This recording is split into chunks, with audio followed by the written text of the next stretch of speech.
दोस्तों आज हम लोग करने वाले हैं क्वेश्चन आंसर जेक बोर्ड क्लास 10 का 2023 का। तो चलिए स्टार्ट करते हैं। ये आंसर की है, चलिए मैच कर लेते हैं, देखते हैं कि इसका कितना सही हुआ है। तो सबसे पहले है ये गद्यांश। गद्यांश आप लोग पढ़ लीजिएगा और चलिए देखते हैं हम लोग इसमें कितना किसका सही है। तो सबसे पहला लिखा हुआ है कि गाछ वृक्ष का क्या अर्थ होता है। तो गाछ वृक्ष का अर्थ होगा पेड़ पौधे, इसका 2 नंबर सही हो जाएगा। दूसरा हो जाएगा कि गाछ वृक्ष के क्या नहीं होते, तो इसका 4 नंबर सही हो जाएगा। दांत नहीं होते, गाछ वृक्ष के दांत नहीं होते हैं। ये तो आपने गद्यांश से पढ़ ही चुका होगा, फिर भी एक बार मैच कर लीजिए क्या क्या किसका सही है, टोटल देख लीजिए। गाछ वृक्ष किसके द्वारा माटी से रस पान करते हैं। तो चलिए इसका देखते हैं। गाछ वृक्ष जड़ के द्वारा माटी से रस पान करते हैं। ठीक है, चलिए आगे बढ़ते हैं, आगे देखते हैं 4 नंबर क्वेश्चन। पेड़ कब मर जाता है। तो पेड़ कब मर जाता है दोस्तों, तो पेड़ पानी नहीं मिलने से मर जाता है, पानी ना मिलने से मर जाता है। चलिए आगे बढ़ते हैं, आगे देख लेते हैं हम लोग। चलिए तो आगे में है हम लोगों का क्वेश्चन कि लक्ष्य। तो यहाँ पर सबसे पहले गद्यांश है, गद्यांश देख लेते हैं हम लोग। गद्यांश में क्या है कि ये गद्यांश आप लोग पढ़ लीजिएगा, ठीक है ना, और आपने तो पढ़ा ही होगा।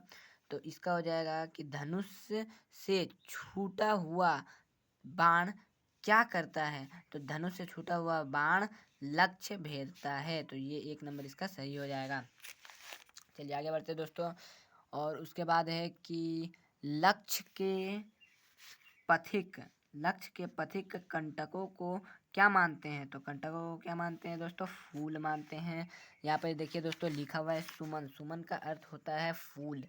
देखिए यहाँ पर सुमन यहाँ लिखा हुआ है और सुमन का मतलब होता है फूल। तो आप गद्यांश पढ़े होंगे तो आपको समझ में आया होगा। तो चलिए अब देखते हैं कि बालक रवि की किरणें किसकी कैसी होती है। तो ये हो जाएगा आपका ऑप्शन नंबर 3, स्वर्ण होती है। कहाँ तक पहुँचे बिना पथिक को विश्राम नहीं करना चाहिए। तो यहाँ हो जाएगा ऑप्शन नंबर 2, लक्ष्य तक पहुँचे बिना। जिस वाक्य में कर्ता और क्रिया उपस्थित हो वह कौन सा वाक्य क्रिया होता है। तो इसका बहुत सारे जन ऑप्शन नंबर 2 दिखाएंगे दोस्तों, बट मैं कहता हूँ कि यहाँ पर ये ऑप्शन नंबर 1 होगा। क्यों, क्योंकि यहाँ पर ये देखिए कर्ता और क्रिया है पर कर्म नहीं है दोस्तों। तो यहाँ ऑप्शन नंबर 1 सही हो जाएगा। बच्चा पुस्तक पढ़ रहा है, कौन सा क्रिया होगा। तो यह हो जाएगा आपका सकर्मक क्रिया, क्योंकि यहाँ पुस्तक दिया हुआ है क्या कर्म कर रहा है। किसान खेत जोत रहा है, इसका क्या हो जाएगा दोस्तों, कौन सा क्रियापद हो जाएगा। तो इसका हो जाएगा जोत रहा है, क्योंकि इसमें यही क्रिया है कि क्या कार्य कर रहा है, यही तो होता है क्रिया। चलिए अब देखते हैं और देखते हैं दोस्तों यहाँ पर हो जाएगा कौन सा वाक्य अकर्मक क्रिया का उदाहरण है। तो कौन सा वाक्य है दोस्तों, रमेश हंस रहा है, इसमें कोई कर्म नहीं है दोस्तों। अंबर का एक अर्थ होता है वस्त्र और दूसरा क्या होता है दोस्तों, आकाश। अंबर का तो आकाश ही होता है दोस्तों, ये तो आपको पता ही होगा। निम्न में से कौन श्वेत का अनेकार्थ नहीं है। श्वेत का मतलब सफ़ेद, उज्ज्वल, सफ़ेदी सब होता है, पर श्याम नहीं होता है दोस्तों। श्याम का मतलब होता है काला, आपको पता होगा। निम्न में से कौन सा शब्द समुच्चय बोधक अव्ययी शब्द है। इसका हो जाएगा यहाँ पर ये अथवा, क्योंकि ये 2 वाक्यों को जोड़ता है। चलिए अब देखते हैं। पता नहीं वह डैश चला गया, सही अव्यय पद जोड़ना है, बताना है दोस्तों। तो यहाँ पर ये हो जाएगा कब चला गया। पता नहीं वह कब चला गया, यहाँ पर जो बैठेगा वही वाला आपको डाल देना है दोस्तों, वही इसका आंसर हो जाएगा। तो चलिए देखते हैं। शिक्षक चाहते हैं कि उनके विद्यार्थी अच्छा बने, यह कौन सा अव्यय है।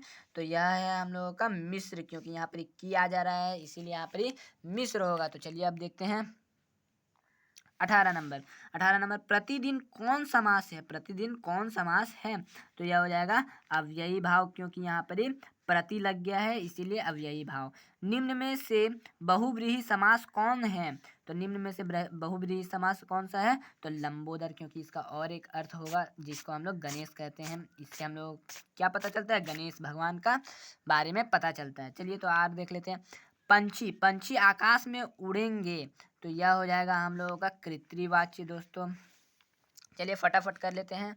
तो बाल गोविंद भगत का बेटा कितना था? तो वह इकलौता बेटा था। ये गद्यांश आप पढ़ लीजिएगा दोस्तों, उससे आप लोगों को पता चल जाएगा। और फिर बाल गोविंद भगत का बेटा कैसा था? तो वह सुस्त और बोधा सा था दोस्तों। फिर फादर बुल्के की मृत्यु किस रोग से हुई? तो जहरबाद से हुई है। विधान का क्या अर्थ होता है? विधान का अर्थ देखिए, विधान यहाँ पर ही लिखा हुआ है, तो इसका क्या अर्थ होता है? तो नियम, जैसे विधि का विधान नहीं बदल सकता है, विधि का नियम नहीं बदल सकता है। तो चलिए अब और देखते हैं दोस्तों। गोपियों की दशा किस पक्षी की तरह हो गई थी? तो हारिल पक्षी की तरह हो गई थी दोस्तों। हारिल एक पक्षी है, यहाँ पर लिखा हुआ है। गद्यांश में आप लोग जरूर पढ़ लीजिएगा दोस्तों, आप लोग पढ़े होंगे आई थिंक। जहाँ नंद नंदन किसे कहा गया? तो कृष्ण जी को। और यहाँ पर यह पद किस कविता का अंश है? तो यह पद उत्साह कविता का अंश है। कवि बादल को क्या घेरने को कह रहे हैं? तो पूरा आकाश घेरने को कह रहे हैं। यहाँ पर जो जो हम बताए हैं दोस्तों वह 100% सही है एकदम।